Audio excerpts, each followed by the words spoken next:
Netizen kembali menyoroti video Miftah Maulana yang melempar makanan usai viral mengolok pedagang es. Video itu berasal dari postingan Gus Miftah di akun Instagramnya dan diunggah ulang akun X Maya Valen. Suasananya persis sama di suatu acara yang dihadiri banyak orang.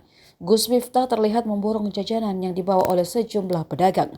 Namun, yang disoroti kelakuan Miftah melempar makanan ke arah jamaah. Netizen pun ramai mengomentari tabiat pria bernama Taim itu memang tidak baik. Sebelumnya, utusan khusus bidang keagamaan presiden itu juga viral karena videonya mengolok pedagang es keliling bernama Sun Haji. Kritikan kepada Miftah pun datang dari berbagai kalangan, berbanding terbalik dengan Sun Haji yang justru mendapatkan simpati dan rezeki tak henti-henti. Ia bahkan diajak umrah pada bulan Ramadan 2025 mendatang.